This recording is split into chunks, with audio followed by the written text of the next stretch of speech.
माना कि थोड़ी तबीयत खराब है। माना कि थोड़ी तबीयत खराब है, लेकिन बेचारा नहीं हूँ।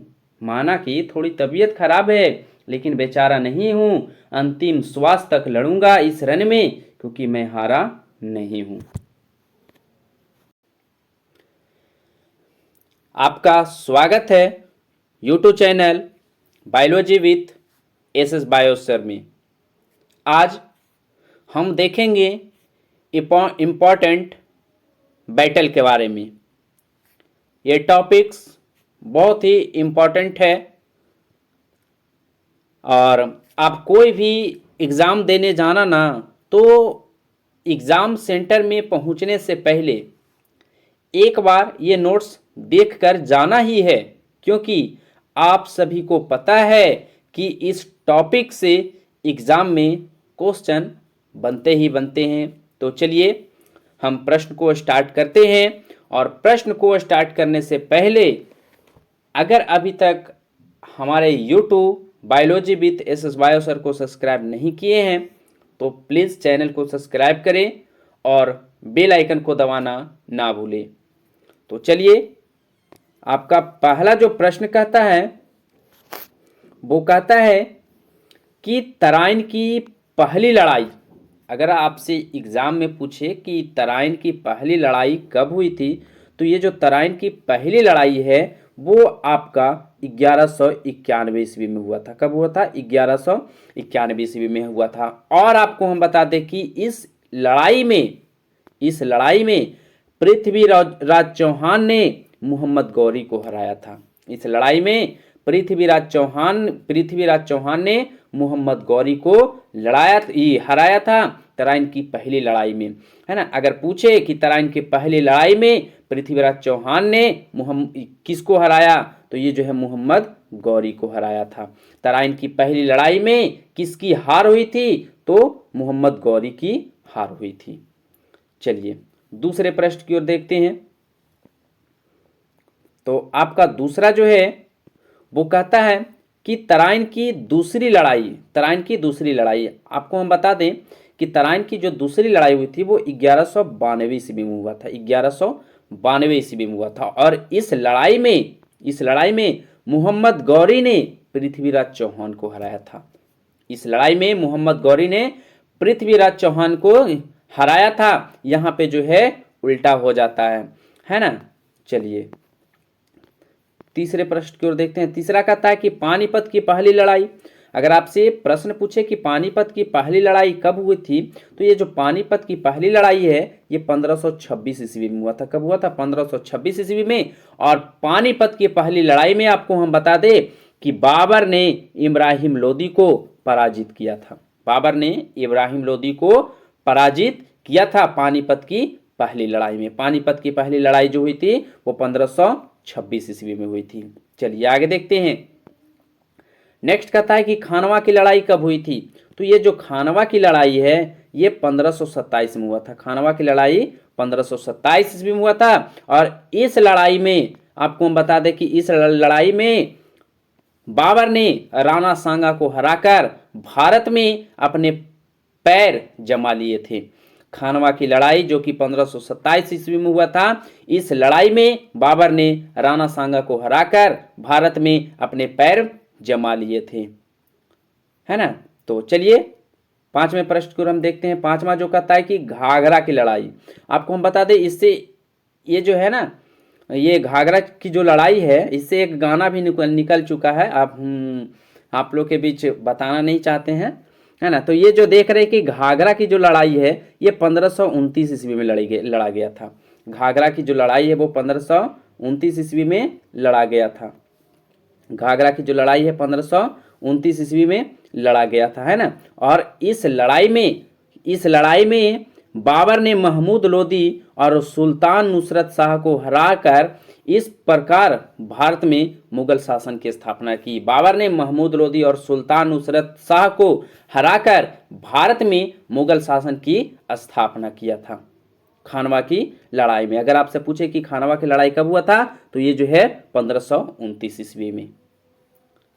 आई होप कि आप समझ चुके होंगे। चलिए हम आगे चलते हैं। नेक्स्ट कहता है कि पानीपत की दूसरी लड़ाई, पानीपत की दूसरी लड़ाई कब हुआ था? तो पानीपत की जो दूसरी लड़ाई है वो 1556 ईस्वी में हुआ था। पानीपत की दूसरी लड़ाई 1526 ईस्वी में, 56 ईस्वी में। और इस लड़ाई में आपको हम बता दें कि इस लड़ाई में अकबर ने हेमू को पराजित किया था। पानीपत की दूसरी लड़ाई, अगर आपसे पूछे, प्रश्न पूछे कि पानीपत की दूसरी लड़ाई में अकबर ने किसको पराजित किया, तो अकबर ने जो है हेमू को पराजित किया था, है ना। पानीपत की दूसरी लड़ाई में किसकी हार हुई थी, किसकी पराजित हुआ था? तो हेमू को। जीता कौन था? तो अकबर ने जीता था। उम्मीद करते हैं कि आप बहुत अच्छे से समझ चुके होंगे। चलिए 7वें प्रश्न को देखते हैं। तो 7वां प्रश्न कहता है कि पानीपत की तीसरी लड़ाई, तो पानीपत की जो तीसरी लड़ाई हुई थी वो 1761 ईस्वी में हुआ था, 1761 ईस्वी में। और पानीपत की तीसरी लड़ाई में कि अहमद शाह अब्दाली ने मराठों को हराया था। पानीपत की तीसरी लड़ाई में अहमद शाह अब्दाली ने मराठों को 1761 ईस्वी में हराया था। चलिए आगे देखते हैं। नेक्स्ट कहता है कि तालीकोटा की लड़ाई, तो ये जो तालीकोटा की लड़ाई हुई थी ना, ये तालीकोटा की लड़ाई जो हुई थी वो 1565 ईस्वी में हुआ था। कब हुआ था? 1565 ईस्वी में हुआ था। और तालीकोटा की जो लड़ाई है, दक्षिण के सुल्तान की संयुक्त सेना ने गौरवशाली विजयनगर साम्राज्य को पराजित किया था। दक्षिण के सुल्तानों की संयुक्त सेना ने गौरवशाली विजयनगर साम्राज्य को पराजित किया था तालीकोटा की लड़ाई में, है ना। चलिए आगे देखते हैं।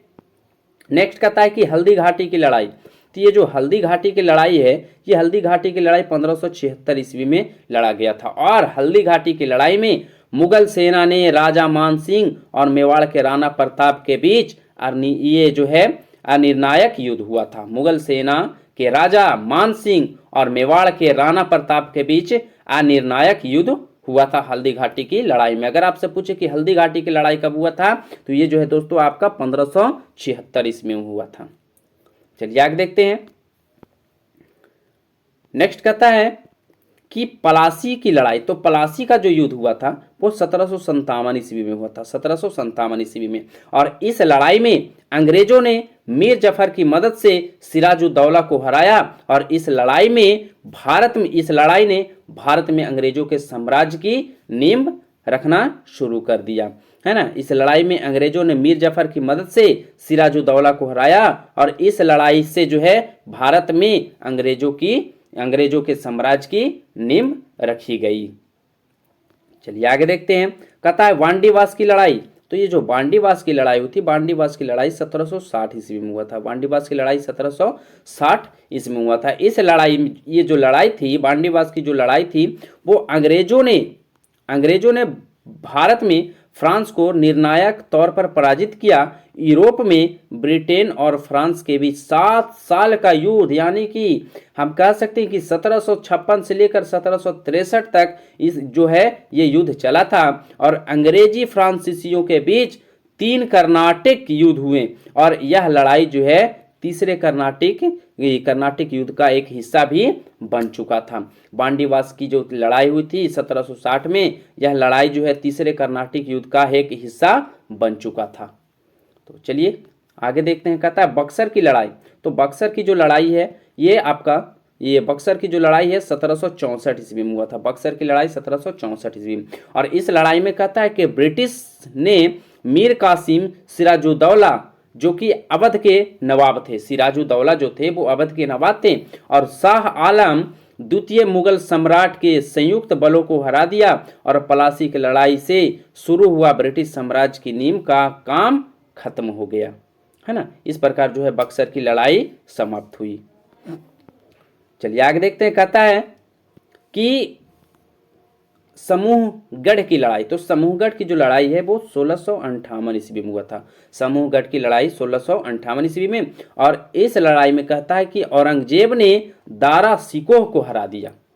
समूहगढ़ की जो लड़ाई 1658 ईस्वी में लड़ा गया था, इस लड़ाई में औरंगजेब ने दारा सिकोह को हरा दिया था। तो चलिए आगे देखते हैं। नेक्स्ट कहता क्या है,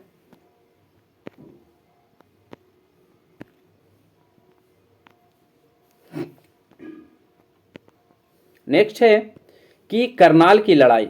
ये जो आप देख रहे हैं करनाल की लड़ाई। करनाल की लड़ाई 1739 ईस्वी में लड़ा गया था और करनाल की जो लड़ाई थी वो नादिर शाह ने मुगल बादशाह मोहम्मद शाह को हराया था, है ना। नादिर शाह ने क्या किया था?